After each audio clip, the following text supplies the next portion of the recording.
If you're enjoying Gems with Shom, follow the show. We're just getting started.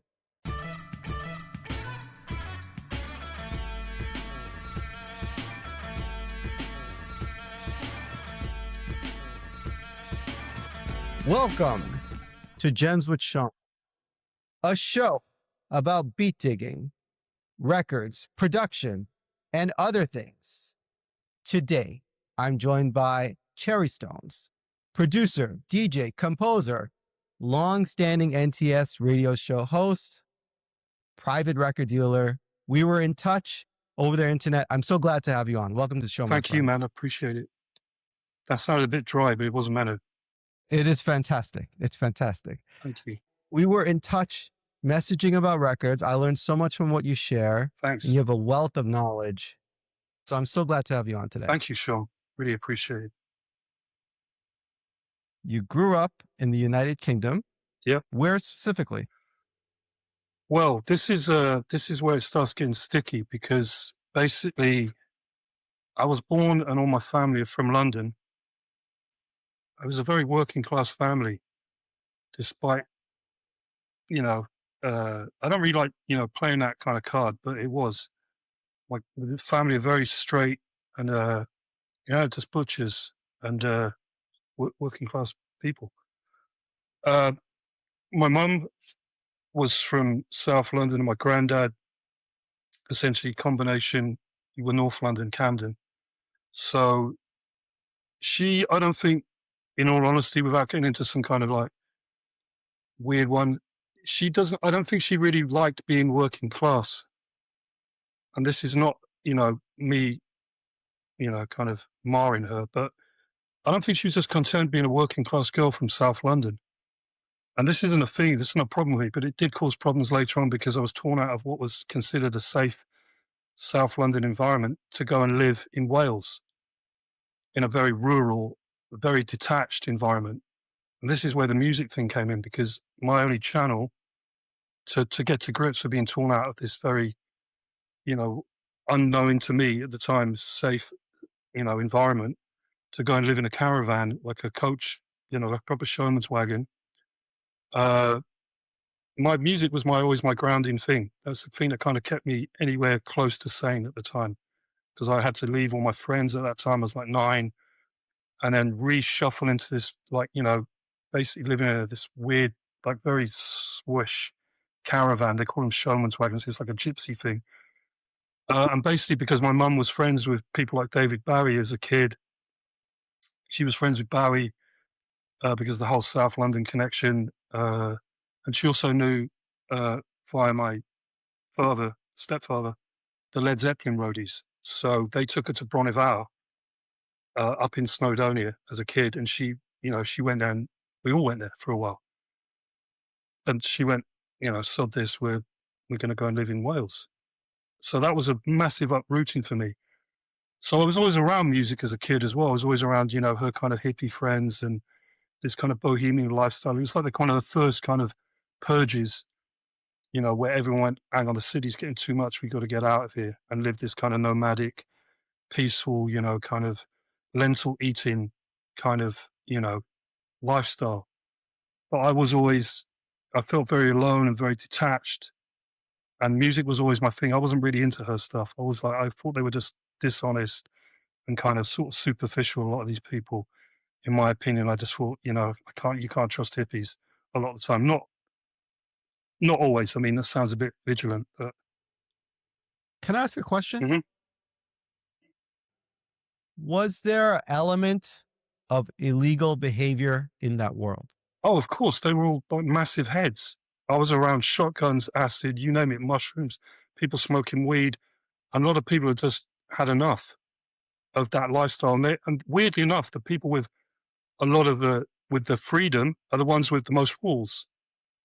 And I found out, I thought, no, you just watch it now. She divorced from my father. So we left London and I was just thrown into this thing. And I was like, okay, I just got to make the best of it. And I just focused heavily on music and put the playing of it and being around. Don't get me wrong, some of the people were cool, but I don't like being told what to do, especially by people who are not family or you know, in that context. But it was cool. You know, I got to meet some crazy people. I had a very, very, what I would consider, you know, my mum was pretty lean with me. And she was like, "Are you doing this? You're doing that." It wasn't like, "No, don't do that." It was the complete opposite of my nan, who basically brought me up most of the time when my mum wasn't around. My mum was, you know, "Yeah, do what you want. It's cool." But my grandmother, who I love to this day, who who was deaf as well, which I feel like I might sound a bit corny if it's not to me, but I always felt like because she was deaf, I actually got this ability via her, whether it's mystical or cliche or not. I really believe that when she passed, I got given, even previously, a gift because I always had like a real massive connection with music. It was like, that's my salvation. You know, it's my medicine cabinet. That's what that is behind me, all these records. It's just different medicines, different occasions, not always healing, but sometimes just, you know, feeling good. And I saw the downsides of that kind of hedonistic lifestyle because, you know, one of my mum's best friends at the time had two brothers, and this one was Bob, and the other one was Sandy. Now, Sandy did 8 years in a South American prison, so you can use your own, you know, your own intelligence to work out how you get in a situation like that. He was definitely out there, but it was cool. You know, he used to tell me stories about Howling Wolf supporting Led Zeppelin. You know, I'd smoke a joint with him after school, and I was into punk then. I was into like rebel music. And later I found out that hip hop had the same sentiment to me. It was about freedom, like orally as much as, you know, expression. So I really connected with that after, you know, punk and 60s garage. You know, when things like Public Enemy's first record dropped, we had things like, you know, Three Wise Men, Refresh Yourself, all these early 80s joints. I was like, man, that's it. I'm going to get into this as well.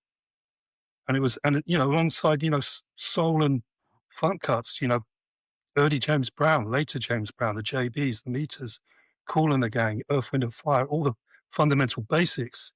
It just channeled into it because, you know, when rap was, I'm not saying it is now, but when it was in that kind of stage of fruition, it was all about different styles and different sources. And that's why I always defend rap to people who don't really get it. I'm like, man, if it wasn't for rap, most of you wouldn't have a musical vocabulary like you have now because, through sampling. So it enabled a lot of people to have like more expansive hearing. You know, switch off on something, you go, shit, that's cool. You know, I'll put that in the MPC or the SP and we'll see what we can do with it and play with it. And that's it, you know? So yeah, it was a colourful upbringing. But I clawed myself back to London later in life, you know, via Cardiff, via the, you know, the Welsh capital and that, and I finally got back to London. So I kind of, you know, it was good to have the best of both worlds, to have the countryside and then also, you know, the big city back where my heart is and was, you know? That's fascinating. I have many questions. Of course, man, I've been chatting like a madman. It's all right. No, no, no. It's extremely interesting. When you were living in Wales, Yeah. it seemed to be a bit of an unusual lifestyle, Hmm. off the grid type people. Totally. And you started getting into all of this kind of counterculture music, extending into hip hop, extending into samples, Hmm. studying music very, very deeply around all these musical people. Hmm. Did you have a home with a record player? Okay, this is good. Well, the reason I was fortunate enough to do this, because one of my mum's best friends was a recovering addict. And that's really not part of the story, but he was a cool guy. And, you know, I'd have a puff with him, you know, age 12 or so. And listen to things like The Doors, Country Joe and the Fish, Jimmy Smith. You know, he had a good record collection at that time. I was more into crass and anarcho punk, but you know what it's like. You can get sucked into that world, fire a little blunt every now and again. And I was like, you know, we'd sit there and I'd be, oh shit, this is, and it goes deeper than that. But I had an old battered dancette, which I'd stack all my mum's records on. Like, you know, she had the Kinks, the Beatles, all the standard fare. Nothing too esoteric, kind of its time, very, very strict time period. Whereas her friends like Pete, they went a bit deeper, you know, they're a bit more explorative. It's not that my mum isn't like that, but you know, she just had her things and as a as a sign of disgust to her taste once, and I still have to live with this, but I think you'll appreciate it. I put all her, I executed all her records as a sign of disgust to the music. So I literally shot her singles that she gave me. I was like, "Fuck this! Like, you know, I'm done with this nonsense." Which is quite rude at It's times, but fair to say you had a rebellious streak. I'd say it's fair to say that. yeah, it was nothing malicious. It was like, you know, one of those teenage kind of forces. I was like, what's this? I'm tired of these hippies and that. And you know, they were all into the Incredible String Band and you know, that kind of pocket of it. You know, Fairport Convention. It never really meant much to me. It just didn't have the anger I needed at that age. It didn't have the energy. It was too complacent. And I don't like complacent stuff. I think it's a real bad thing. But yeah, I just listened to her stuff spinning around, or when we were at Pete's and Christine's, we would just listen to all kinds of things like Led Zeppelin, always, you know, Zeppelin, all that stuff. And Jimmy Smith, that's what kind of got me into, you know, the kind of good organ jazz, you know, all that kind of good Hammond gear, you know, Sonny Phillips. It just led on and on and on and on. So yeah, it was cool. Okay. You made your way back to London. Uh-huh. When did you start DJing? Oh man, Jesus. You want a real date or do you want an edited for my own personal? Whatever you like, brother. Probably like 87, 88, a long time ago. And I was still in my sort of, at that point, I knew what I liked. That's the thing. I always know what I like, what catches me. But, you know, DJ situation is very much about the crowd, and the radio is a different aspect where you can showcase more of your inspo and stuff, as you know yourself. But I was finding my feet with it. You know, I was buying a lot of what they called here acid jazz, but it was just organ jazz. You know, it was another genre thing that bent into a different thing. Literally, you know, driven by Ivan Boogaloo Jones, you know, the Meters, all the standard fare of that time. And also rap, you know, I bought things like Come Clean when it came out, which I want to tell you about as well. There's a mad story with that, like J. Rue, all the Premiere stuff. But it was mixing that, you know, it's very typical now. It's a very London thing, that whole rare groove scene. But I always had a penchant for guitars as well. That's been my kind of, where people get something sometimes confused by me, because I really like guitar music, because I play guitar myself. Not very well, but enough to, you know what I want out of it. So that mix can be a bit, can kind of grate on some people. You know, if like someone drops a rap record and there's an amazing guitar sample, I'm like, yes, let's fucking go. But some people are like, oh, guitars, you know, like, and I don't discriminate against any instrument. If it's good, it's good. It doesn't matter. It's like I don't discriminate against pretty much anything, any person, any food. I try to keep an open mind. But you know, it's some things aren't for everyone, as the saying goes. But I try to keep it like a chef. You know, like I just want good ingredients. If the ingredients there and they merge well, like, you know, I'm not going to cook I'm trying to think of something ridiculous now. I'm trying to be too smart with this. I'm trying to think of a stupid analogy for like something to cook. You know, people just throw everything in a pot and they go, yeah, that would be fine. You know, you come home, they might be pissed or stoned and they're like, yeah, let's make this. And I'm like, man, that's not going to work. Leave it. You know, there's certain formulas that work and there's certain that don't. And in music, I'm a bit more accepting of it. But if it was a chef doing it, we're like, yo, chill with that. You know, we're not going to have a flipping hot dog curry, you know, or some shit like that.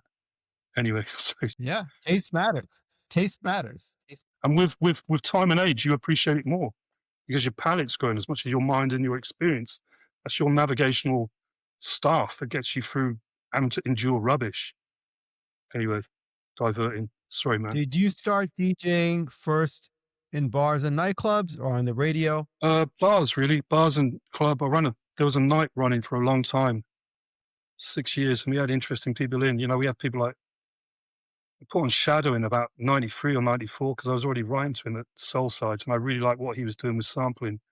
It's fascinating to me, the fact you could make something completely out of other people's work. It's like, you know, it's like amazing collage. So, you know, outside of the art comparisons, yeah, it's bars and clubs, and then it just, you know, with time, you know, I was making trips to go to very specific shops in London then, even when I was in Cardiff. I go and see people I knew that are still doing stuff now.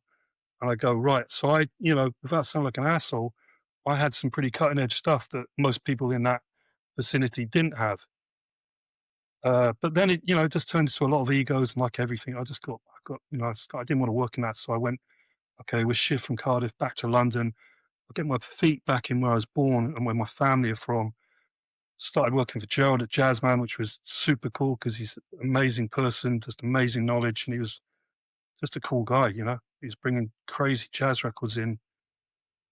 So let's touch on that. You know who the Jazzman is. I know who he is. Mhm. For our audience, Mhm. explain more about him. Well, Jazzman Gerald is one of the first along, probably a handful of people to bring imported American records and beyond that. That sounds a bit, but he was definitely doing good trips to America and bringing back crazy records that people were, literally chewing at the bit for. So I was in the front line with that and seeing what he brought back. And I was in a very, to be quite honest, privileged position because I was even seeing all this stuff firsthand. I was selling him libraries before he even knew what libraries were. And he wouldn't deny that because he had one. He went, I've got one of these. And I was only buying them because I was looking for samples. So this one particular stall in Cardiff used to try and throw me off the scent. They're like, oh, we got all these, G, if you're looking for samples. And I went, oh, what the hell's this? You look at the descriptions and it say moody, tense, underground, suspenseful. And I was like, perfect. And then we can go on this. And then, basically, anyway, it's about Gerald. It's not about me. Gerald was a very cool guy. And I worked for him for a long time. And he was dealing, he was selling to a lot of kind of people at the time that were like kind of revered producers now, like Kenny Dope, Spinner, Cash Money. I met Dante Ross. I met a lot of those kind of people that had already been inspirational without even realizing, the stimulated dummy stuff with Dante Ross, that whole KMD thing, the MF Doom, it's all, like one fold after another. So I met some of these dudes and, sometimes you'd have a good time with them. Like, you'd pull something out of the racks and you'd like kind of just look at them knowing they're doing flipping it.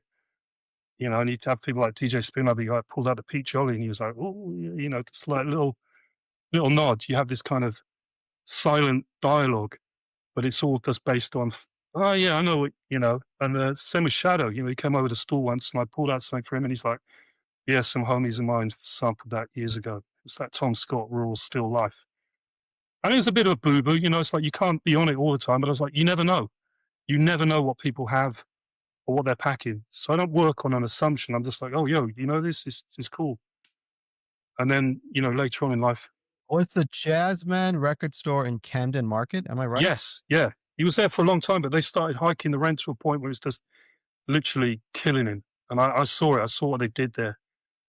It was, before that, he was kind of selling sort of closer to Camden lot, like outside Dingwalls. But there's a lot of people who moved around. There were some good characters there, man. Seriously, Sean, there was some very fucking cool guys like that were just not trying to be cool. They just knew what they were about. They had a sense of self and they were into the music. So it was a natural dialogue. You meet somebody and you go, oh, have you heard that? I don't know, whatever. You heard Shamek Farrar, First Impressions. They're like, oh, man. And then there'd be a few people like, oh, yeah, I'm after that.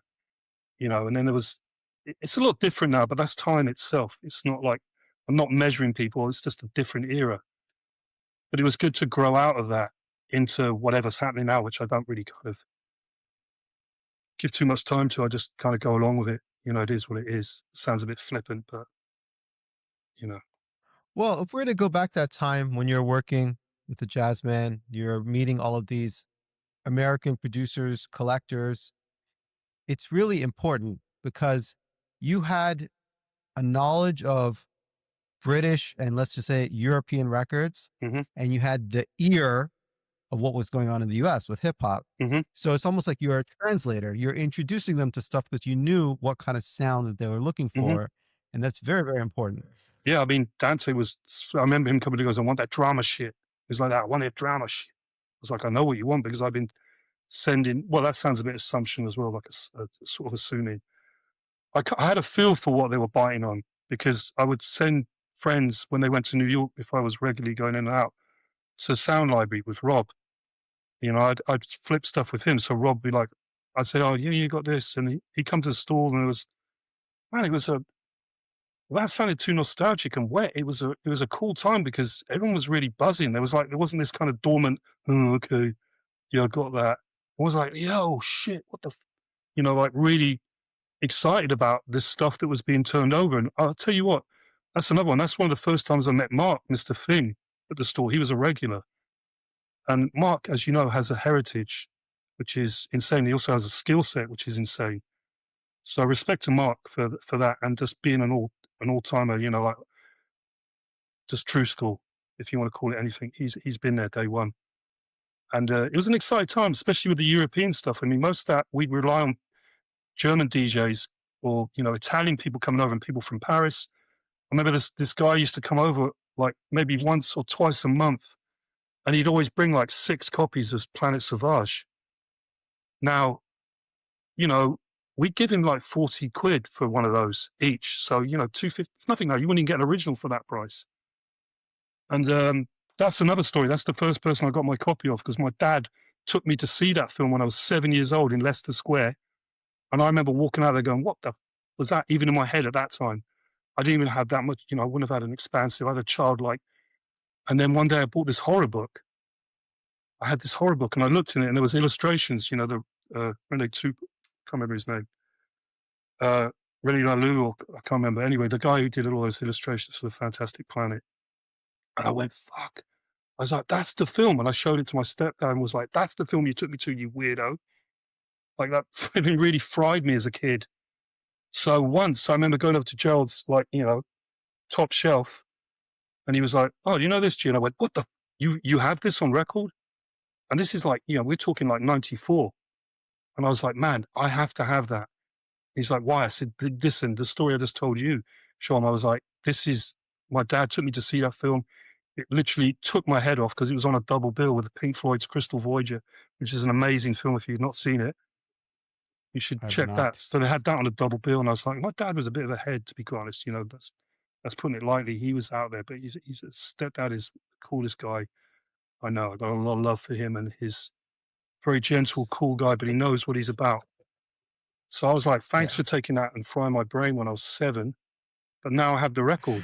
Yeah, it's wild as a 7-year-old to see that, because it's one of the most psychedelic and frightening movies. Dude, It's incredible. It's very disturbing. I got friends that won't even watch it now. Yeah. I put it on at a party once, and people were getting upset. They're like, this is fucking up the whole atmosphere. I love that film. And it did very well at Cannes. So your stepfather Yes. had great taste. Mhm. And so it was critically well acclaimed, and it's amazing that you went to go see it in the theater. Well, now, as you know, in the hip hop legacy, it's a basic fundamental staple. I remember playing with Madlib once in 2001 at the Social in the Great Portland Street. We put Madlib on, and there was Peanut Butter Wolf as well. And I met him dropping things like that in. I didn't say anything. I was like, man, I'm not trying to get my stamp on it, but I had a legacy with it, and still do. It's still, I've even got press pictures I bought. But yeah, it is a strange movie, and I like the political context. I think if you watch it at least every other year, if you watch it once every 2, you get something else out of it. Because with life and the constraints and the political stuff, you have a different perspective. You're like, it's not quite as clear as it seems. It's not like the French Yellow Submarine. It's kind of on a similar thing, but it's a very controlling, it's a very political, I mean, everyone's going to take it differently, but that's just my spin on it. And I like it. I still like it. But yeah, you're definitely right. It's not for everyone. I got a friend, Yeah. is the same age as me. He's like, don't put that on. It's too weird. And I'm like, what the fuck is wrong with you? That's too weird? What, you watch TV and think that's normal? Man, Jesus Christ. You think that's fucking weird? Get on Sky News. Hell yes. Hell yes. So you're working with the Jazzman. You're also DJing. You're back in London. You're in the mix, meeting people from the US coming over. You're introducing them to British and European records, which is great. Yeah. What happened next while you were in London? I got my first MPC 96. So I started making beats for Gerald. Well, not beats. I started making my own music. They were very beat orientated. And then it started just Was putting it a stuff out. 2000 XL? No, it's just a standard 2000, which I love. I never liked the XLs. You know why? Because the editing's different. They don't save. So you have to go through that. And also, when you're trying to scroll through for your edit points, it doesn't save it. It doesn't have the jog wheel. It doesn't work the same. You've got to keep going. And I stuck with it because I like the infrastructure of the 2000. It's still got a personality. The moment they started upgrading, I kind of lost a bit of interest. They're like, "Oh, get an XLG, get this, get that." I'm like, no, I want to stick with one thing, learn it as best as I can.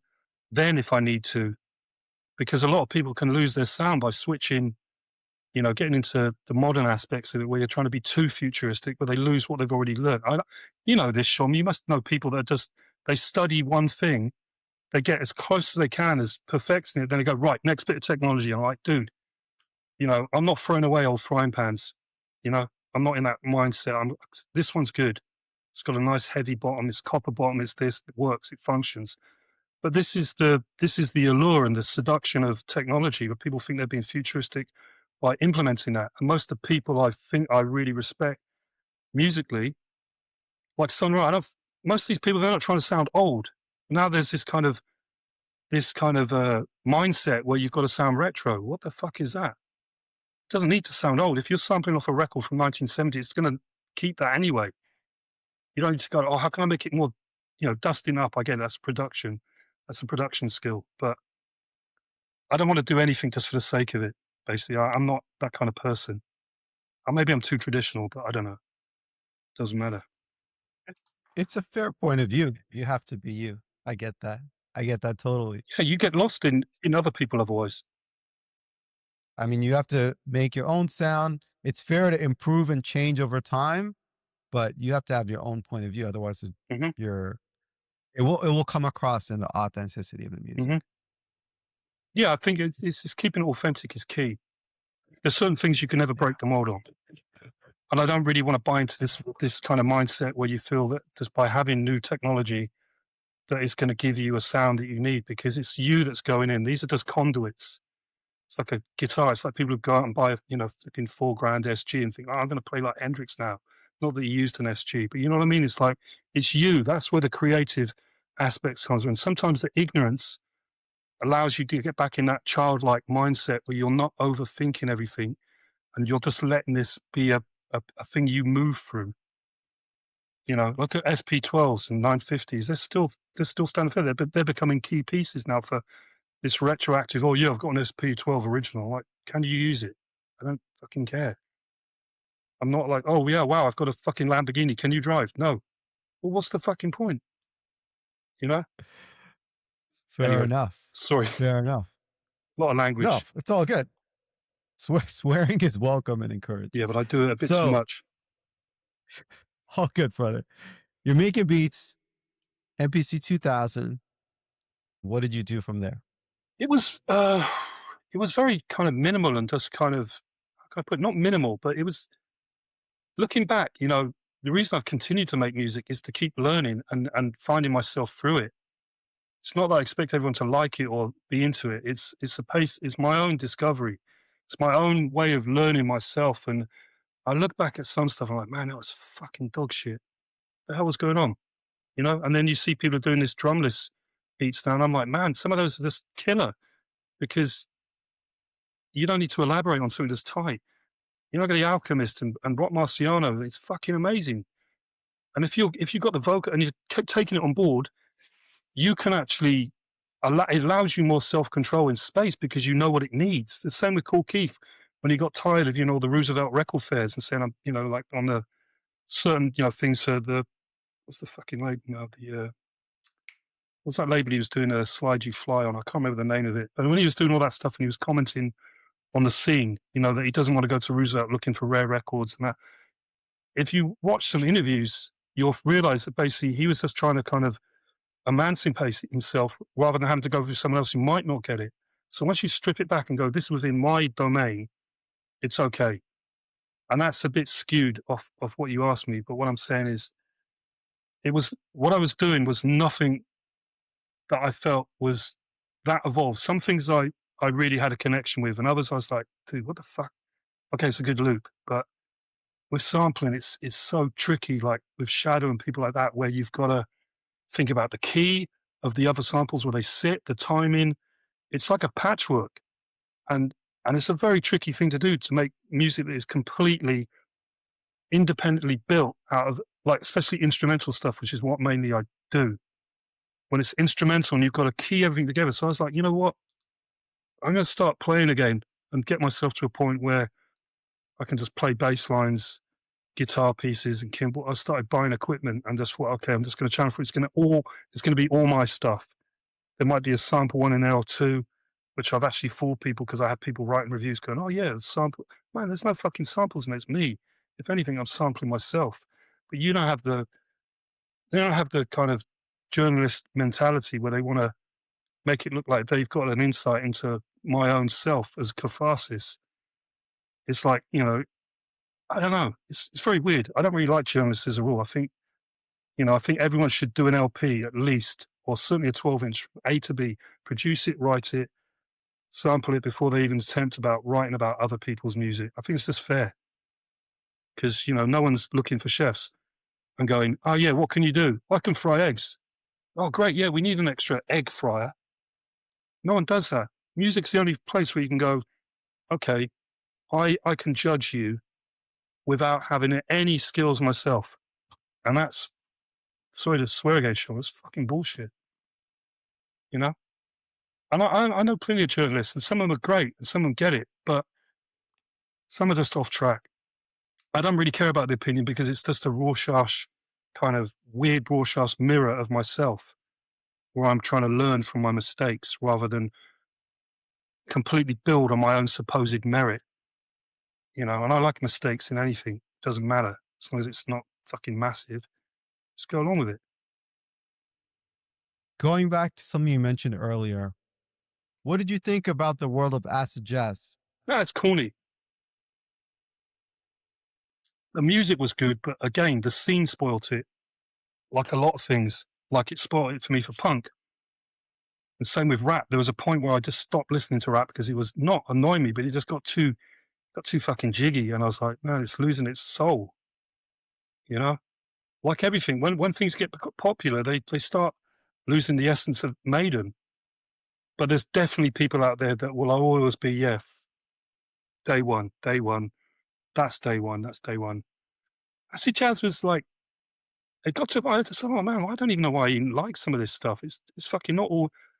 I'm definitely lent, as you've probably gathered, I'm a bit lent to the dark side through living in haunted houses as a kid and having a draw to kind of moodier stuff. I like mood. That's what gets me. It's not that I don't have a sense of humor or I'm moody. I mean, I do have moods for sure, but I always feel like when something's like, when I listen to things like Quincy Jones, Cold Blood, and things like that, I'm always a bit more drawn to that thing where it's like a suspenseful mood. But like, there's things like acid jazz, they just became a bit cheesy for me. And it was at a time where easy listening was taking over through certain DJs in London anyway. It was all becoming fashionable, like this corny fucking Austin Powers shit. Just it wasn't attractive to me. Some of the tunes were good, but the whole dressing up thing and being groovy, fuck that, man. I want to hear some hard shit. I want to get my head nodded. I'm going to name another UK associated genre. Mm-hmm. Tell me what you think. Modern soul. I'd actually probably I'd have more respect from that, because I know where it's come from, in a sense. Some of it's too slick for me, but I wouldn't write it off. I don't write off anything, because I know for every genre there's fucking juice. There's juice in everything. You just got to find it. But modern soul, I mean, I was never a big soul collector, because it's always been too expensive, and I won't pay I have a threshold where I won't pay anything for a certain amount of record, but I have a cut-off point. But the deep soul I really like. I really like the low rider stuff. There's endless records I want in that category, which is great. The modern soul is cool, I get it. Sometimes it's a bit sweet for me, but like the two-step and the boogie, it's cool. I can see its appeal. I know plenty of people that really love it, but it, if, if there was a choice, I'd go deep soul. Like the what's his name? Oh, Dave Godin, or his comps, fucking amazing. Like really, what's like someone having their heart torn out and just really letting it go. That will hit you, no matter where you're from, what your mindset. You cannot argue with that. That's why it's fucking called soul, because it does that to you. It goes bang. Two-step and boogie's okay. There's definitely some That's joints. right. Makes sense. What was the next phase for you? Moved back to London. You're working in record stores, meeting people. What happened next for you personally? Oh, in my life, I had some really fucking hideous relationships that really almost tore my head off. Then, Sorry to hear that, bro. no, it's cool. I mean, this is what life is, like sometimes it's just decisions. You can never fix anything that's broken. That's what I've come to learn. If they don't want to be fixed themselves. And that's that's a summarization of it. And I got into some pickles with that. Maybe I was a bit too tolerant at the time, but things are cool. Things, it was just a learning curve like everything. If you learn from it, you've probably escaped the trappings of it. That's why people get stuck on repeat, because they keep repeating the same things out of bad parenting or whatever. I mean, even on that level, Shom, my mum was so liberal with me, I kind of got bored of it. I had nothing to rebel against. I was like, she's like, you're doing shrooms. It's like, yeah, you're sniffing glue. I was like, yeah, I was fucking 12 when I was doing that shit. And I just thought, what am I? I'm kicking against something and it doesn't care. Because you've got your peer pressure of your groups. I was hanging around with people who are like 4 years older than me in school, that were really into punk. And I just thought, man, like these people have just turned into hippies again. It's fucking boring. Hey, man, all this shit. Hey, don't do that. That's not cool. Don't fucking tell me what to do, man. I'm trying to live my life. I don't tell you what to do, so back off. And all that kind of smoke yourself into a wall. Don't get me wrong. I've got nothing against that. I do without, But yeah, London was different then as well. It's not like it now. It's like every time I go to New York, I see this different aspect of it where it's just become like, kind of overrun with people just paying their children's rent and pushing all the indigenous stuff out. And I'm not on a war with that, but it's definitely happening. That we used to go and hang around in Bushwick and places like that. You fucking man, you go there now, it's nothing like it. What the hell's going on? Like Bushwick, you got people arguing over. Park. Yeah, they got people arguing over the price of a fucking hoagie. Now it's okay. Went to this gig there with my fiance, and we just watched people going like this, taking selfies of each other, not watching the fucking band the whole gig. I was like, what have you come here for? It's crazy. I kind of find that shit offensive because I'm all about the music and I want to go there and just have good energy. But yeah, London's fucking crazy, man. London's now, it's cool, but it's, even in the last 6 years, because of what happened globally, it's changed the dynamic of everything. You got people trying to charge $2,000 for a 1-bedroom on Holloway Road. Good luck with that. And it'll collapse. Then eventually, I believe you shifted to the US. Am I correct? Well, I spent a lot of time there because my fiance is East Coaster. So I'm back and forward. But of course, I'd love to make that permanent situation because I like the East Coast and I think it gets a bad rap generally. Just as I know people are funny with Canada, and people need to drop all this bullshit because music for me as a whole was about bringing people together, not isolating them. And I thought it was a way of everyone having a common language where we could create to. And that's why I really respect what was going on in the Bronx with the early DJs, Fab Five, Freddie, Bambaataa, Cold Crush Brothers. All that shit was about unity and getting rid of that crap. Oh, you're from Canada. Fucking, you get it in London. People, where are you from? You want to stop it for a minute? We're all on the same planet. I don't know if you looked out your window, but it's one planet. And, if you want to be naive all your life, carry on. I'm not going to stop you, but not for me, man. It's a healing force of the nature. It's the healing force of the universe, as Albert Einstein beautifully quoted. Music is the healing force of the universe. I will fucking live by that.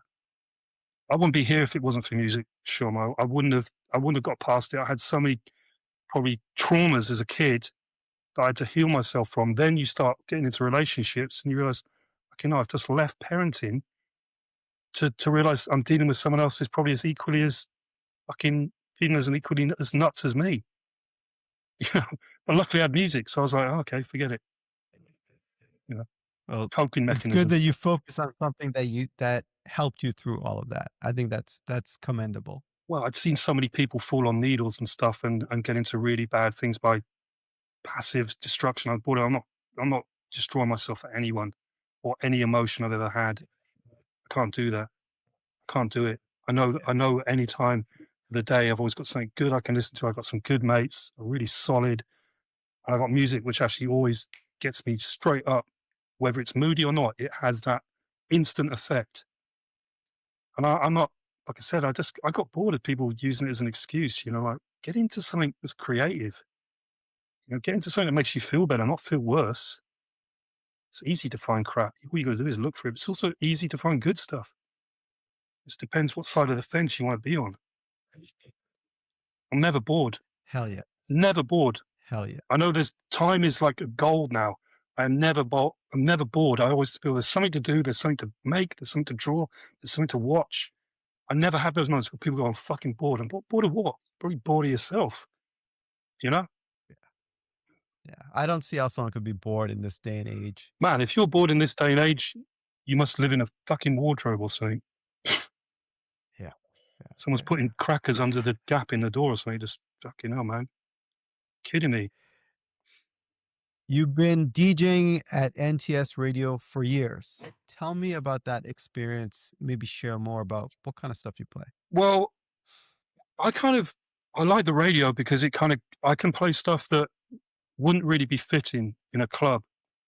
So I use it as more of a kind of palette to display other things that give me inspiration and stuff that I think is too maybe not really obtuse by my standards or weird. I don't like people say, oh, I'm into weird stuff. I'm like, well, you're probably not then. But, you know, a little less common denominator. I'm not really into pop music. You know, popular music, yeah, sure. I don't like much of it, but I now listen to it in a different context, as in sampleability, you know, like weird 80s B-sides or new wave or big bands, you know, like the Eurythmics who have some amazing B-sides. But NTS is good. I've been there like 15 years now. And like anything, it's got its story, it's got its own legacy, it's got its own story, and we can draw into it and scrub bits out. But it's been a great, it sounds like past tense, but it's a great platform for me because Femi, who set it up, knew what I was about. You know, so he knew exactly what I was about and what I would do because he knew I was really heavy into fusion and jazz and also punk and psychedelic stuff and anything. You know, it's like I said, we're just cooking it up there. So we're doing is just cooking up meals and going, there you go, see what you think of that. You know, I don't like carrots. Okay, we'll take the carrots out. Something like that. You know, it's always goes back to food for me as well. But NTS is, you know, it's been good. You've made a lot of food references. I'm not even hungry. I'm not even hungry yet. Wait till I get hungry. You'll be fucking like, shh, stop it. All right. To make you be hungry. Um, So you touched a lot on different films. uh-huh. For someone who desired to get into horror film soundtracks, specifically Italian horror film soundtracks, Yeah. where would they start? I mean, you know this, Shom. You got to start with Goblin and work your way up. For me, this is the obvious conclusion for anyone. Don't get into this fucking. I think people get scared and they want to go straight into the deep end, which is actually, you know, not deep red, but deep end. There's a little bit of a tenuous link there. But this natural obligation to go straight into the deep end without knowing anything about what is lying after it, you know, and like Goblin was my first intro to it because I watched Deep Red on a VHS and I was like, what the hell is this? I made it my mission to get Profondo Rosso, which I found on a 7-inch, you know, the Deep Red thing. That was it. And this is like, we're talking, you know, when was this? Maybe 92 or something. I don't know, it was really early on. Wow. Really early. And I was like, man, have you heard this Goblin band? And it sounded like all the fusion I was buying at the time because I had this guy outside in Leicester because the girl that was being crazy with me, she lived in Leicester. Now, I used to go up there and I found this shop there, which I will tell you now, Shom, is one of my favorite all-time best record shops, period. And I say that with velocity. But he had all this, I was buying all the weird Polish and Czech and Hungarian stuff there for pennies. It was a legendary shop. And I've In Leicester. yeah. For the rest of the world, I've been to Leicester, by the Mhm. way. For the rest of the world, explain what Leicester is relative to London. It's a very unique mid-sized city. Yeah, it's straight. It's Go a ahead. very heavy student-based city, which always is a good draw for records because you've got all those genres and decades of music coming in and out. But it is basically like it's like it's a weird place. It's a weird place. There's some great curry houses there on London Road, and they had fucking amazing records. So it was a no-brainer for me. I was like, man, I'm going to go looking for records and get a fucking curry after, a nice Cornwall or something like that. And it was a cool place. And there's an amazing soul shop there as well called Boogaloo, where the guy was always like, "You're right, Chief. All right, Blue." And he knew what I was about. And I used to find amazing funk sevens there for pennies. The same with the Kraut stuff and like Eurofusion. But I've digressed out of this. But what I'm saying is, when I heard that Deep Red, the main theme, the Profondo Rosso and the scene, with the puppet, I was like, man, this sounds like everything I've been buying from this guy, Alan. And I got talking to him about it. We started a rapport, and he'd be like, "Oh, if you like that, you like this." And I was curious, and I didn't mind taking risks then because the records were so cheap. I was like, I don't care about spending £8 on an embryo record, that are kind of heralded now. This is all, like I said, this is all like fucking 1987, 88. And the stuff he had, you just wouldn't, I've got pictures of this shop and lists that occasionally I post and go, check this out. Unbelievable. It was right under my nose. And some of them weren't under my nose, but they were like fucking, it was amazing. But the Italian stuff, I mean, yeah, man, the Italians are kind of notoriously for this stuff. Fabio Frizzi, Goblin, Bruno Nicolai. Just most of it is actually kind of sadly buried. A lot of the really good ones, Manchester Morgue. There's endless, but most of it, the really good stuff, which I was after, was the cues, was the stuff that didn't make it to the soundtrack. That's where the library came in because I was like, man, I'm not interested in the whole score. I know that's available. It's all those little underscores and cue bits where someone's walking in, it's like, or, someone's getting hacked. And they were all like kind of copying things like Dirty Harry to a point, or, Amityville Horror. They're all like kind of homogenized versions of what was going on in America. But obviously when the Italians get hold of it, it's like 10 times the craziness. Have you ever seen The House with Laughing Windows, Pupa Avati? That's a crazy I have film. not. After this, I'm going to send you a batch of things on the email, and I'll give you a list of some recommended watches if you want that kind of suspenseful thing, because it's insane. What I like about it is just the extremity of it. It's like, how do you get away with that? Oh, yeah. Like, it's like no holds barred, and it's raw. And Necro is a big fan of that stuff, as you know. Necro is like a lot of his beats and stuff were all because he's a big film fan, and that's where it was for me. Library as a kind of subject was only because I was looking for the cues, and I was like, oh shit, this is all the stuff that never made it.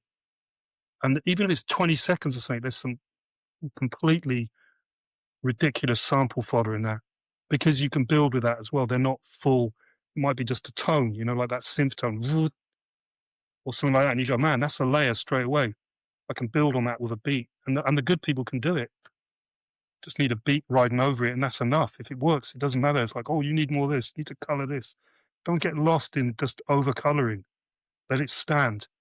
You can see what the Alchemist, we said before, and what Marciano's doing now. It's crazy. They're very standalone because they've got the right timbre and cadence to ride those things. And that takes a skill itself to be completely in charge of your own universe and go, yeah, I can flex that. I can get on that. A lot of stuff for me is too cluttered, and that's coming out of someone who fucking who still thinks Critical Beatdown is a masterpiece. Sid G. Fucking all that stuff has still got a place in my heart. But yeah, the Italian thing is crazy. It's just endless. I've got a few bits here actually. I'll pull them out later Yeah, if you want. pull it up. Pull it up. Well, like this. Are you aware of this one? This came out of that shop in Leicester, Blackout, I am aware of this one. Yeah, and that was library record. in that time. That was like £8. This. I think I have that in a box somewhere. I don't know Z Patrol at all. Tell us about this. This is cool because it's all like the classic Dwarf record, but this is actually cues to an amazing kung fu. Well, I rate it because it's kind of trashy. I like it. It's all the cues to this film called They Call Me Cleopatra Wong. It's a good kung fu. This as well. This is all Jess Franco samples. Delirious. It's cues for his, kind of like, they're not necessarily all sexploitations, but he has a leaning towards that. This is a great one. This is probably one of my favorite Italian soundtracks. What is it? If you could read out the name, some people are on audio only. That's why. Oh, sure. Okay. Well, it's actually called Milano Calibro 9 by a band called Osana. I used to have quite a few of their LPs, but this one is killer. And I know someone who sampled it, but I'm not a sample grass, so I'll just stay off that. But I don't like. It's made this director Fernando De Leo. If you ever check him, which I'll put in an email for you, check out that guy. Fernando De Leo. He made some really vicious and amazing movies. But the strings on this is weirdly because it's Bakalov with the Osana band, who were like kind of into kind of early. They were like one of the first people to use corpse paint. They had all this kind of smothered faces with these really heavy riffs. Great drummer. But he came in and did the whole string arrangement on that LP, and as a unison, fucking hell, man, that I played it to my fiancée the other day for the first time, and she was like, "Holy shit, what was this?" I was like, "I've never played you this." She's like, "No." We were like, "Okay, that's another good one for the." But yeah, we've talked a lot about library records today. Mm-hmm. How did you first get introduced to library records in the first place? Cardiff, like 87. I was looking for samples, and as I touched on, this guy had a box, and he was like, because he knew it sounds conceited, but it wasn't. He knew that I knew what was going on with records at that time, and that place was really cheap. This place I used to go, I'm not going to name the name. They don't really sell any old records now, but that time it was run by two older people rather. I don't really like that word, older. So people go, well, you're old. Well, I'm not old. I'm older. It's like you're young. Well, it's all relative. Exactly. It's just the phonetics and the kind of what that insinuates. It kind of winds me up sometimes. But yeah, they used to have a store and everything was like pretty much. They had a lot of records, man. Like I found crazy stuff in there, like things like Web, I Spider with the hard drums on. There was nuts stuff in there because they didn't care. Everything was. I got my 24 karat black in '87 for like £1.80. An original Simande. This is the price level. And trust me, I was scooping it up. I was like, boom, I found 3 copies of Charles Kinnard Woga in there on Mainstream. You'll love this. I wanted those records so bad. They had this little curtain. And I was like, what's there? And they're like, oh, that's our doubles. And I was like, can I have a look? She's like, oh. She goes, you can have a look, but I'm not selling them to you. Do you know what I did? I went home and got into a disguise. I came back as a beatnik. I went back and changed my outfit, so thinking they wouldn't recognize me. She saw it straight away. So I'm standing there with a fucking beret on, with a pair of glasses. Going, oh, hello, do you have any Charles Kinnard LPs? And she's like, well, oh, there was someone in there looking at those earlier. I was like, oh, really? And I tried to get the free offer for like £2 each. I thought, man, you got to try at least. But it was ridiculous. It's just one of my stupid fucking things. I was like, yeah, maybe if that's... it shows you're an enterprising young person. Yeah. I mean, I was a lot younger at the time. But yeah, they used to get crazy stuff in. And this guy was really militant. He'd be coming, I'll stay away from that. Anything progressive or British jazz. He'd be like, get away, G. No. And I was like, come on, man, give me a break. Let me have a look at these. And he's like, So one day he decided to flip it because he got a load of library records for free, all the Conroys, loads of telemusics. Records I still have actually a few of them. And I found this one, London's Underground. And I was like, oh, that sounds interesting. And it said, Mind the Doors and stuff like that as the titles. And I thought it'd be like, at the time I thought, oh, this is going to be someone just going, Mind the Doors, with the sound. It wasn't. It was just like hard rock. And because it had one of the guys from Hawkwind playing on it, it became one of the few library records that was was logged in the record collector guide as money. So the things like the Conroy and that, something with a cachet went in the book. So he's like, oh, you can have them, Gary. They're all like 10p each. I was like, 10p? He's like, yeah, take what you want. I was like, okay, I'll try a handful. Then a friend called Simon came over, who was a really good mate of mine, who was heavy into his prog and psych as well at that time. And he was like, you know, he had a good ear and he had a good eye for it. He could read records, which is the craft. And he went, where the hell did you get these from? I said, I got them from, you know, blah, blah, down in went, what? Really? I said, yeah, man, like, blah, blah, gave them for 10p. And he's like, 10p? He said, do you know how much this is worth? I went, no, I don't. I don't really care. He goes, it's like 350 quid. I was like, all right, fair enough. So, of course, in his wisdom, he bolted down there the next day, started asking it, and he pulled them all back in. He's like, right, this is off. None of these are for sale, because he thought he was getting stitched. He thought he was getting skanked on this deal. I was like, man, you said they were 10p. I've taken a handful. I'm not ripping you off. I paid you what you asked for them. But of course, he looked in the book. The London Underground came up, and he went, oh, fuck it. These two are trying to skim me. I was like, no one's trying to skim you, man. You just are ignorant to your own stock. And you also tried to shadow me. So that's what you get for trying to shadow someone else. It was quite funny at the end. Anyway, yeah. I love these stories. I love your whole perspective. It's very unusual and it's super interesting. I like it. Thanks, Buff. Next segment. It's called Drop a Gem on 'em. We'll play a word association game. I'll bring up an artist, a record. You tell me what comes to mind. It can be a feeling, experience, personal anecdote, anything. Okay, this is where you'll catch me out. I don't think I'm going to catch you on this one. First record. J. Rue the Damager, Come Clean. Ah, now. Okay, yeah, come on. Shelly Mann, Mankind. You know my J. Rue story? Man, I don't know your this story. is one of my favorite ever, and people find it unbelievable. The day that record dropped, I was on a dig in Cardiff, right? I went to this place called Splot. And Splot is a very rundown, poverty-stricken area. It was at the time. It's probably, you know, like fucking, people are probably, you know, drinking, I don't know, mango seltzers now. Some shit like that with a Prosecco chaser. But at that time, it was ghetto. And it was fucking rough. And there was an old guy in there who had a shop. And I'll keep this short because I can see we're running out of time. But I thought, I'm going to pop into this shop and I'm going to go back to Virgin Megastore, see what's in the new hip hop. So I went to the shop, and this guy was always a bit tenuous. He was like, you know, I was like, man, can I have a look at the back? He goes, no, that's all my stuff. And I was like, I think everything in this shop is yours, but I want to look at that stuff. No, that's personal. I was like, all right, no pressure. So I started looking through, and I pulled out this record, and it was Shelly Mann, Mankind, on Mainstream. And I looked at it, I looked at the instrumentation. It's like cabassas, Queekers, you know, a really heavy array of percussive stuff. Plus, he's a drummer by trade. I thought, man, this has got to be fucking worth a shot. It was like £2. So I went, you know what? Thanks for your time. This shop was dimly lit as well. It was a classic old smoky, you know, there's probably air in there from the 16th century. And I was like, let's just get out of this. I don't mind a bit of grit every now and again, but I was like, not in the mood for it. So I said, you know what, I'll take this. Here's your £2. See you later.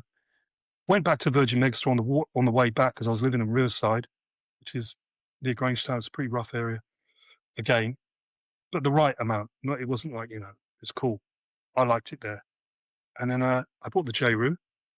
I came back and I thought, you know what? Before I listen to the J. Rue, I'm going to put this I'm going to skip through this Mankind. And I was just needle dropping, go, okay, yeah, a bit of guitar, nice, bit of a fusiony bit. Then bang, I got to that point, it was like, dum, dum, boom, boom. I was like, oh shit, that's fucking dope. Anyway, rubbed the J. Rue sealed copy on me, put it on, and bang, I was like, you fucking serious? You kidding me? That the sample on the same day, my head went. I've only had a couple of those, but I was like, Jesus Christ, man, that was meant to be.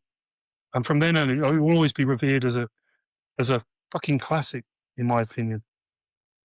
That's incredible. I mean, what are the chances? It just shows how random digging can be. You know what I believe, Shom? In all honesty, as much as that is a crazy story, I believe if you think about it hard enough, it's like meditation, that they come to you. People say, oh, where'd you find your records? I don't know. They come to me because you're already in that thing. And it's like people. You get attracted to people because of their energy and their charisma and just their aura. You get sucked in. The same with everything holds some kind of energy, and music is especially prevalent in that. I mean, look, I got it here. This is the same one. It's the very, and I love that. I love that because it's got a backstory, and that's what it should be about. That's why you should have a nice backstory with things. Like I never find that I was having a shitty day, I was having a good day, you know, and it tells a story beyond the story in its own narrative, and that's the beauty of it, you know, because they have a place in your heart, and it's felt, it's honest, and it's pure. So yeah, Yeah. Hell of a record. All time great. I remember I was teenager. I heard it on college radio in Toronto, Canada. I used to record the radio uh-huh. and they'd play all the newest stuff and there'd be new songs every week. And I taped it off the radio. Then I remember having a little kind of like a Walkman, but with speakers. Mhm. You could plug in speaker and playing it in my lunchroom. And it just people started gathering like, oh, this is the shit. I just heard this Yeah, song. right. And it's less than a week old, Man, but that's how much people were into it at that time. It Jesus. was amazing. Yeah, I mean, when that dropped, it was a pinnacle moment because it was just such a minimalist record, and even for hip hop, that's fucking super minimal. But that beat just claps, and J-Wu was literally killing it on that. Still is.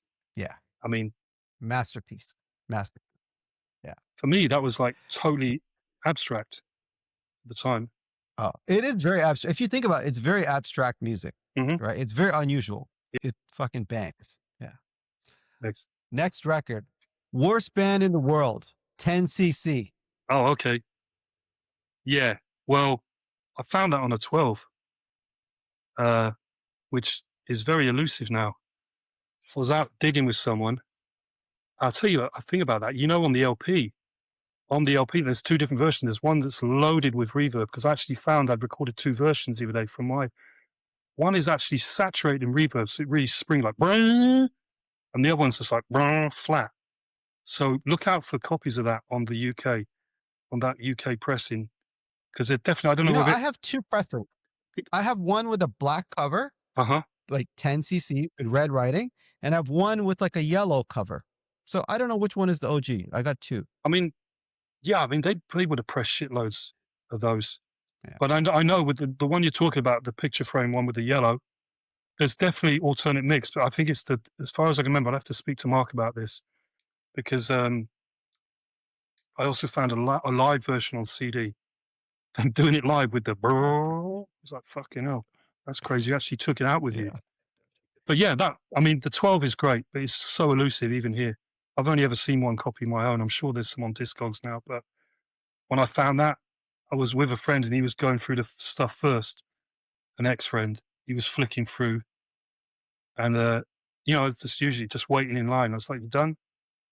He went, right. I went, yeah, thank you. I'll have that. But yeah, I mean, it's a great, and they had some good joints. Even that Hot Sun Rock on the B side of the single is great. They're a big band and they were huge stoners as well. Man, without, okay, we can maybe edit that one out, but they were definitely, They were huge. I mean, if you listen to the lyrics of the song, they're really quite out it's there. fucking bizarre. And that's when pop's good, when it Yeah. has that little bit of abstraction, where it's not too polite, because it's what gives an edge. It hasn't got an edge, forget it. Everything needs an edge. I'll name a song with an edge. Ah. Pusha T, Numbers on the Board. Amazing. Killer. Another one, the Southern Library, right? I actually still owe someone, the person who bought that off me, I still owe him the record. He's very weird about it. He paid good money for it, and I was like, dude, I got it here. When do you want me to drop it off? And he was like, oh, in your own time. It's been going on now for so long that I'm like, man, do you want this fucking record? Because I got endless people that were, chewing at the bit for that. And that's another thing. I got a scoop of all those Southerns because there was some prog dealer who was trying to do the same on me. I was like, dude, what have you got to trade? And he was like, this and that. I said, well, I've got a spare copy of this, which is only like, there was a library composer called Cliff Johns. And he's on that Studio G beat group with the drums on it. And I had some other archive material because this guy was very invested in this whole thing. Like he used to put out lists like Paul Major. That's a book you need if you haven't got it, the Paul Major book. He's a great guy as well. He knows his shit. I'll send you some links. But yeah, this guy was trying to fob me off. I said, well, I've got this, and you've never heard of it, and you've heard everything prog. So I said, yeah, we'll swap that for those. Oh, what? I said, come on, man. Like, you've said you've never seen it. You're the fucking expert. When I just find this shit and look at the composer, I'm giving you something you want. So I got a lot of those Southerns off him at the time. I think Gerald reissued one of them. One of the tracks. There was definitely he did a Southern single. I can't remember what it was. Maybe a Nino Nardini. But yeah. Okay. You know, it's interesting the way you're talking about it from a digger's perspective, a record dealer perspective. Hmm. That song, Numbers on the Board, Pusha T, produced by Don Cannon, Hmm. Kanye West, 88 Keys. Nice. And I bet those guys have records. I don't anticipate Kanye Of West course. is walking around looking through records. But record dealers play an important part in getting these songs made. Hmm. What is your perspective on that as someone who's dealt a lot of records in your life? I think it's always good to have an open mind with this stuff and feel the kind of trust your instinct as well as your ear. Because, one man's fish is no one's poisson, as the joke goes. But I'm always sorry, that was corny, but fuck it. Threw it in there anyway. Gotta have a laugh. I like it. But it's the thing is now with the music market that is everyone's a bit too knowing. And everyone wants top shelf gear because it has a cachet. So there's a lot of people just buying this shit to put on Instagram and go, look, I'm fucking serious about what I'm doing. Like, well, post a 10 quid record then that's fucking great because I can give you a list of amazing records. You don't even touch the Ramsey Lewis or, the more lighter psych stuff. You heard the action, the sweet, fucking endless things like this. So everyone wants high-end trophy shit because basically it turns out they're kind of sort of intermittent fucking dick extensions. And I don't care about that because I know everything was the same price as you do. Once upon a time, there was a flat price. Not every record shop you go in, it was like 20, 15, 100, 300. There was like standard, people are going to new record shops and they go, oh, what's this? It's great. And they're like, yeah, it's 10 quid. And then you go, fucking, that's quite expensive.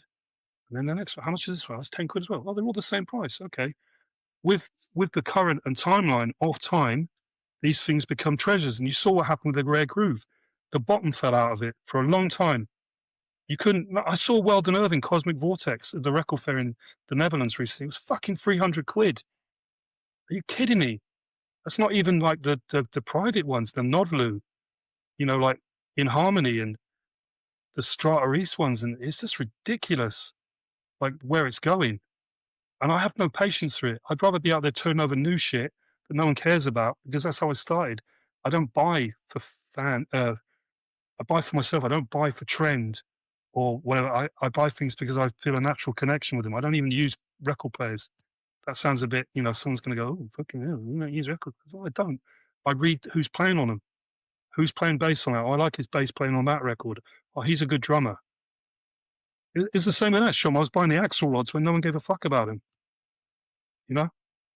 because I had already been listening to the Electric Prunes in my psych phase. It wasn't really a phase, but, entry level stuff. And even though they were a made up band, but they had Axelrod producing them. So if you see Axelrod on a record, you're going to go, oh shit, that's how I found the Don Randy with the Mos Def, the, what you call it? The Talib Kweli sample. The Don Randy Romeo and Juliet, which is money now. But you never see it. And that's what it's about. It's like, it doesn't matter how fucking expensive it is. It's how many times have you seen it in a record shop? Rob from Princeton will tell you all this. He knows about it. He knows what's going on.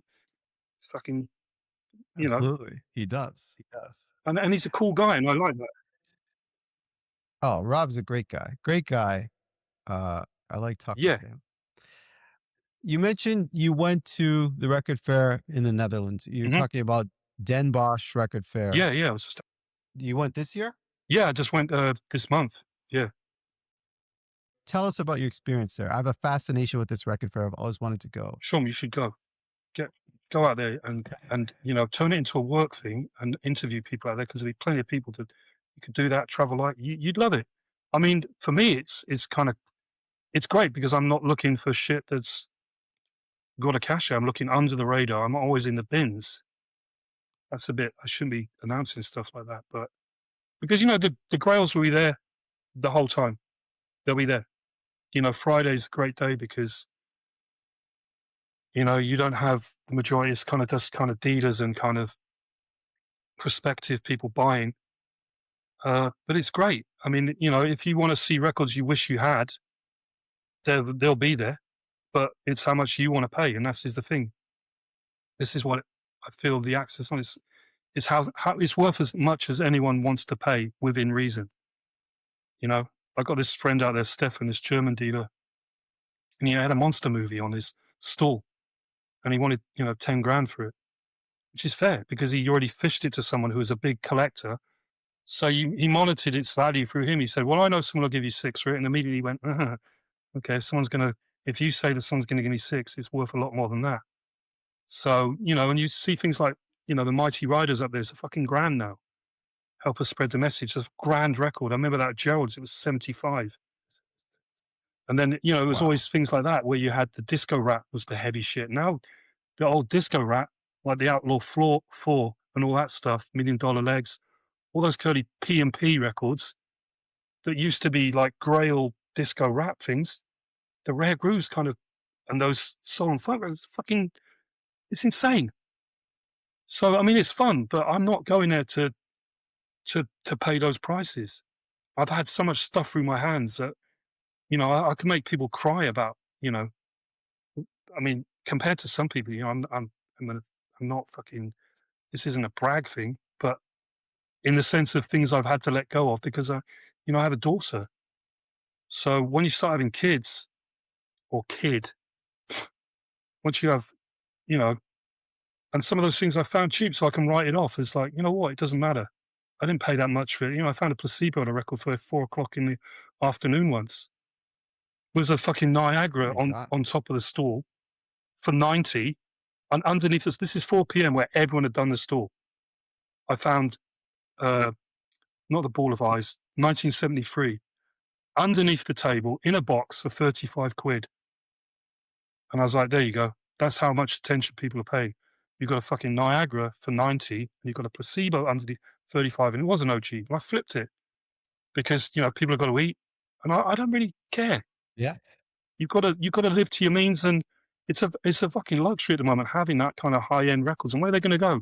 You're just going to leave them to someone who's going to sell them. Nice work. Yeah, absolutely. When it comes to bills and life, I would say it's actually more important than records. Dude, you got to prioritize. Everyone needs to eat. And who wants someone hounding you for shit? Who wants that on your back? It's pointless. Absolutely. It's and there's enough reissues out there to keep people going. If it's just the music and you want to experience it, if you want to own an original, that was a very Northern Soul thing. They had to be originals. I've talked to people about this, and they're kind of format fascists as well. A lot of the Northern people, it doesn't matter if it's not on a 7. It's dog shit to them. I know plenty of stories of people going, "Oh, I played a different version of this," through people I know that are really heavily into Northern, like top tier people that went to those places. And I heard a story about this guy playing this new version of a song that everyone loved. And these people walked over and saw it was on a LP, and they were like, "Pfft, who's going to do that? You're going to write off a song because it's not on the format you like?" I mean, it's crazy. And the whole streaming game is just a whole nother level. It depends how much you feel to have to own it. I've had to literally, I don't lose sleep over it, but then sometimes I go to these fairs and I'm like, I can go, what's I had that, and especially I paid a fucking couple of quid for it. So it's fine. You're like, okay, if someone wants to give me 500, and that means my daughter, myself, my family, or anything gets fed, and I get some asshole off my case about a bill, then great. It's just one record. Absolutely. It's absolutely the right decision. Absolutely. Paying 400 for something and thinking, oh, I paid 400, I'm going to sell it for 450. Then that's a fucking dick move. And this is what a lot of those cats at the fair do. And I've been very vocal about it because it kind of winds me up. Some of these people will just spend money they don't have to show that they're serious. And it's not really fucking serious. It's just money. Let's just differentiate between music and having an accolade for being the big boy. Just get it all the time at Charles. People waltzing up like, oh yeah, if you got blah, blah, blah. Like, oh, you want to listen to that Sun Ra on El Saturn, do you? Okay, sure, I'll dig it out for you. And they're like this, going, And they start wincing because it's him going, and they kind of just sheepishly. I said, man, I can get you fucking 20 records for the price of that you'll actually want to keep. And it's not about, but I knew who liked what. That's what I'm basically touching on. You're not an avant-garde guy, dude. Trust me. Like, I was like, this is not for you. Just because it's cool at the moment, don't try and fucking be part of some little insecure gang that you're buying 300 quid records off so you can go, see this? It's just fucking dick flapping. Doesn't mean anything. You gotta have your classics, you gotta have your fucking classics, basically.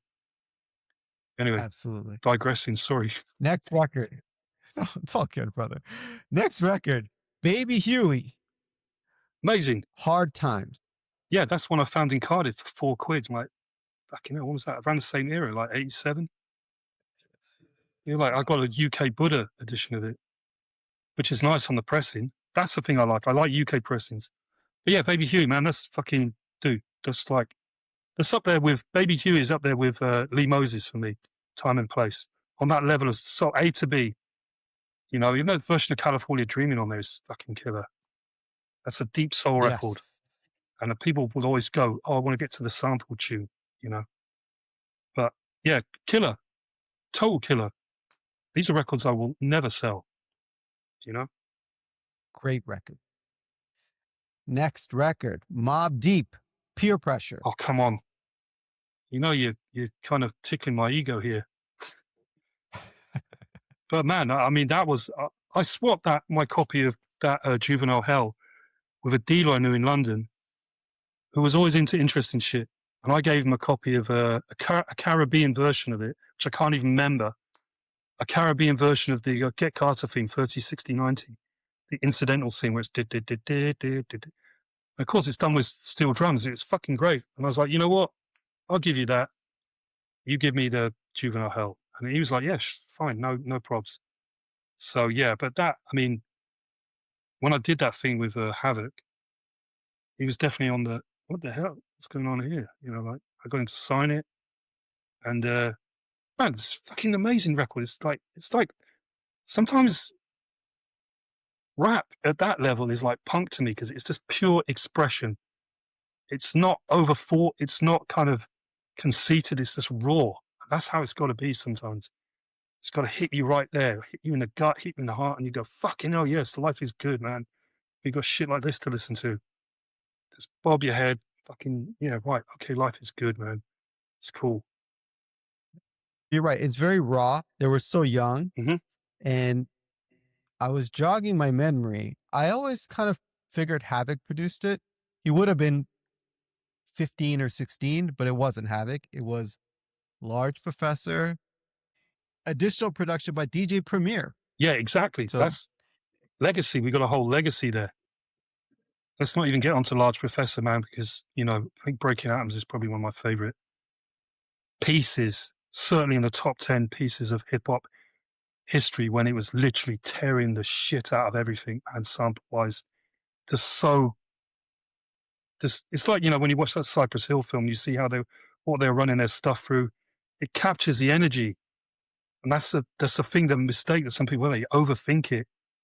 And then you get lost because you're distracted from what the initial source, what I'm doing to you now, really. You wanted to interview me and I'm over interviewing. Taking control. No, not intentionally. I love interviewing you. You take it in many directions. I like that. Yeah, but I'm a notorious overtalker. Oh no. It makes for good podcasting. Next record. Pharoah Sanders, Astral Traveling. Killer. Fembi LP, amazing. Red, black, and green on there as well. Plus, you got the KMD loop. Fucking RIP, Doom. Fucking hell. Crazy.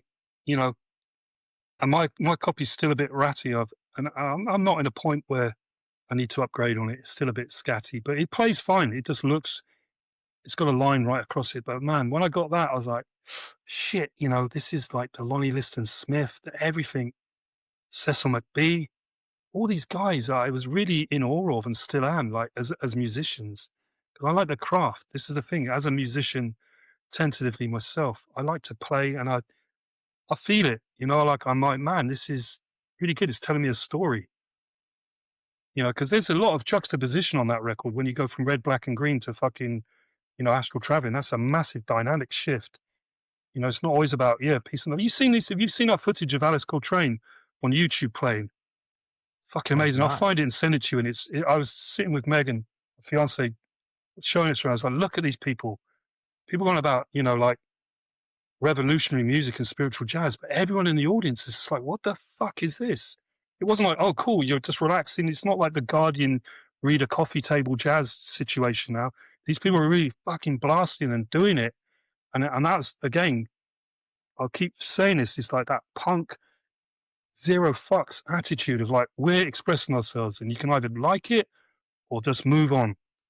And that's cool. That's fucking good. When you got to that level of self-confidence and expressiveness, we can go, you know what?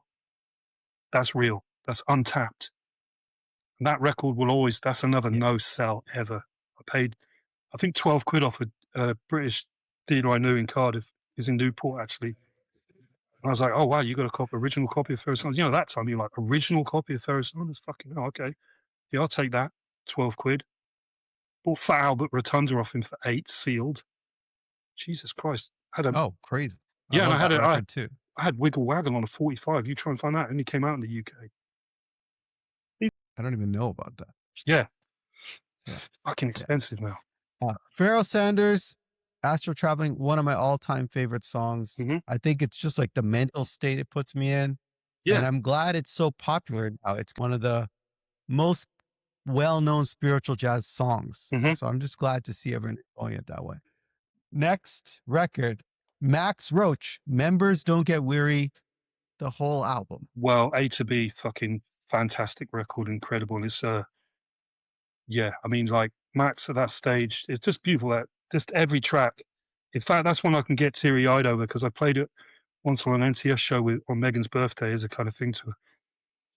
Man, I got to watch myself. I get choked up here. Seriously, and it just hit. You know, when music's that powerful, it can just hit a nerve. I have to watch it, Sean. I really have to watch it. I'm a very kind of quite a sensitive cat, believe it or not. People think I'm a thug, and I have the ability to get busy. But generally, music really fucking touches me, man, and like it can take me into a different space. I just watched on that subject. I watched that Marty Supreme finally, and the ending scene. I was like, Megan was like, "Oh yeah, this is all the music's from the '80s." I was like, "Man, that's not going to fucking work in a '40s film." And I watched the end when they put that Tears for Fears in. I was like, "Dude, don't get me on this. I don't want to be that guy." But it did. It touched me. I was like, "You motherfucker."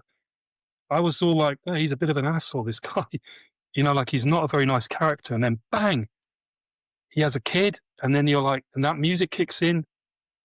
And I was like, yo, you know, like that's just the power of music. It's incredible. But yeah, the Max Roach, I mean, like, again, I almost sold it once at a fair when I was a bit tight on some cash. And then this guy was like, you take this for it. And the moment he started the Will You, I was like, okay, we're done now. Because if I sell you that, there's a lot of emotions connected to that as well. You're not just buying a record, you're buying a kind of sort of residual tapestry of things that I've lived through with that. And yeah, I mean, Max is he's the guy. He's like Elvin Jones for me, man. There's two of my favorite jazz drummers.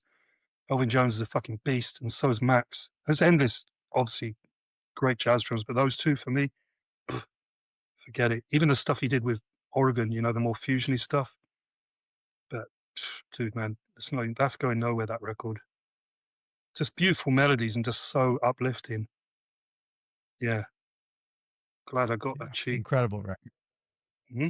You mentioned the film Marty Supreme. I'll name another film.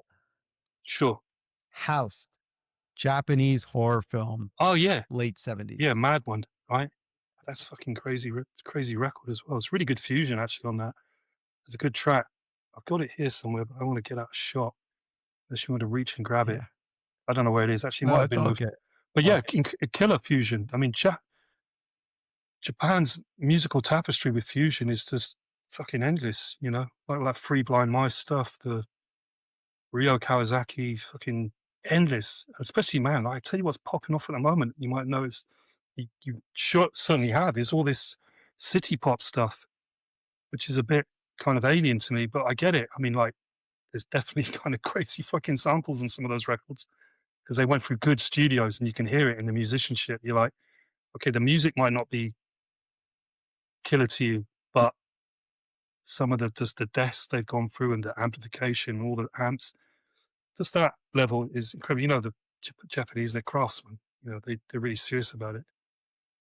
But yeah, that house Yeah. is a great, great fucking album, great film, very abstract. Like it. Yeah. For anyone listening, if you're not familiar with the movie House, definitely watch it. It's incredible. I believe it's 1977 or 78 by a director named Obayashi. It has every film technique you could think of all in one movie. It's a masterpiece. It's surrealist. It's insane. It's very, very entertaining. And it's got a great soundtrack. Dude, just again another timepiece. Japanese are good at that. I really like have you ever seen, I think it's Electric Dragon, 8,000 volts. Man, check that I out. I'm have gonna not. send you a link to this because again the soundtrack is crazy. It's kind of like a bit like you must have seen Tetsu Iron Man, right? That's Yes. nuts. But the Electric Dragon, 8,000 volts, it might be 8,000, 4,000. My memory's not as astute as it used to be, but I'll send you a link. That's great. That's got some real heavy dub wise on it, like bass that really gets under you. Killer movie as well. It's kind of Tetsu-ish. You know, it's very kind of like industrial, crazy story. I want to spoil it for you, but it's pretty out there. It's good. Out there in a good way as well. I don't really like, you know me, I don't really like using the word weird or avant. Most people use those words too much and not really, yeah, I'm into weird stuff. Okay, great. Depends what, you know, I it get depends what it. you've been brought up. Totally get it. It depends what you've Yeah. been brought up with. You know, like the Beach Boys are probably weird to someone who's never left, you know, the Amazon jungle, you know, because they're more grounded in their world. Let's not misconstrue westernization as a kind of something, an aspiration. You know, sometimes you're more at peace without this knowledge. You know, that's how I'm starting to feel for a long time, for the last 20 years or so. I'm like, man, most of it is surplus to requirement. I live in my own space. I don't really live in what most people deem the real world. I live in my version of it, which is entertainment and drawing from it, using it as catharsis to escape the trappings of a boring world. I don't find that interesting. I need inspiration a lot of the time, and it definitely has a residue effect after absorbing so much of that. Sorry, Sean. I was just digressing there. Digressions are welcome. Makes it more interesting. It's all good, brother. What are you listening to a lot of at the moment? What's your choice of what's your weapon of choice sonically? In terms of new music, Mm-hmm. I like Thundercat. Oh right, yeah, he's a good I guy. like the new Thundercat album. I listen to a lot of Rock Marciano, The Don. Griselda. Yep. I listen to Anderson .Paak, Mhm. who makes a whole variety of music. Those are let's say, the newer artists. Mhm. And older music, which is, I'd say, the majority of what I listen to. Recently, a lot of Woody Shaw, Oh, great. a lot of John Coltrane. Let's say heavy jazz mode, Nice. right? Max Roach as well.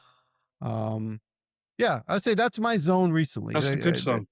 That's something you can work with. Yeah. Oh man, I'll have to get you a care package together somehow. Think about this. Recommendations are welcome. That's why I interview people like you, so I could keep learning. Even if they're not kind of sort of channeled into this, I will, I know where to find you, etc. And we'll keep you good. The Woody Shaw is actually fucking great, man. Woody Shaw. In fact, there's a really good label now that are doing a lot of good stuff like that. Is that Elemental? I just got sent that Okay. what's his name? Cecil Taylor box set. Fucking hell, that's good. Dope. And there's a label that are kind of touched into I can't remember, my mate mentioned to me a while ago and said that they're doing a lot of the old Muse catalogue, like Carlos Garnett, and they need to do that Dom Amaral, the Spirit of the Times LP on Muse, because the Muse has got some, obviously, you got the good shit there. You got the Buster Williams and stuff like that. But yeah, that label hasn't been tapped into. I'm surprised they haven't done it. But endless. Elemental, yeah. okay. They're based in Barcelona. They did a lot of the Pharaohs, and they're doing a lot of Pharaoh Sanders stuff. They're doing like a lot of Brazilian good stuff, like the Quarteto on Kai. It's probably the wrong pronunciation. I don't give a shit because I bought it fucking years ago. Osmo Milto. Some interesting stuff, like kind of niche. Marcus Valle. Good stuff. And there's also plenty of other people. We'll keep this off thing, but there's some people I can put you in touch with that, you want to go direct to the source for speaking and stuff. That would be fantastic. Man, I'm going to hook you up with. I appreciate, the time you spent to actually do this because, like I said, I was like curious. I was like, man, like, you don't really know me. I'm not someone that's kind of would consider myself to be like, a massive, I don't have, I have a private account. I don't have a massive, tens of thousands of followers, but I think that's irrespective because it's the mark you leave. And so I don't buy into a lot of that BS with, oh, he's got this amount of followers, because I know how I've dealt with people who've gone like, oh, why did I book you? Because you're more followers. I know people have just had their bookings forsaken because someone else has got more followers. I choose who I interview based on if I think they're interesting, if I could learn from them, very important, and if I think we'll have fun. That's it. I really don't give a shit beyond that. No, and I respect you for that. I respect you anyway, but I respect you for having that because this is what's happening. I think people have so many kind of, what's the right word? They have so many avenues they can pursue in the pursuit of knowledge, but it's not quite as kind of organic as it used to be. I remember growing up, I used to look up to people and go, oh my God, well, not like fucking crying, but like, oh, I respect this person because they're in this thing. And you realize for some people it's just a kind of badge, and other people it's for life. But the people you can learn from and share with, those are the real ones, because they'll bring you up. And also people, even to not stuff you're into, like this was what was great about hip hop. You can learn from it because there's so many stems through sampling, soul, jazz, psych, experimental. People are taking their kind of building blocks from different areas now because of the accessibility of music. And it's music, essentially. The format is a different thing, which we already touched on. But if you can learn from someone and feel refreshed after it, then that's fucking cool. That's a good thing where you can go, wow, I never knew about that. And now I do. And now I'm going to pursue it and see how it works for me. It's like someone going, oh, we have a piece of toast, just butter, nothing else. Oh, only butter. Well, you don't want any honey? What's honey? Like, come on, man. Back on the food tip. I think that's very well said. I think that's a fantastic sentiment to leave it on. Thanks for your time, brother. That was amazing. Hey, Shom, respect. And thank you so much, man. Thanks for your patience as well. Oh, this was fantastic. Thanks for coming to the show. Peace. Take care, man. Peace. Just give me 30 seconds of your time. Firstly, a huge thank you for checking out the show. This started off as an idea in my mind. To see the growth and the support from the beat digging community from around the world has been fantastic. Secondly, if you support what we do here, take a moment and join the 19% of listeners and subscribe on this app. It makes a huge difference. And my promise to you is to grow this show to make it even more of what you love. More guests, more interesting conversation, more beat digging knowledge. We appreciate your support. Peace.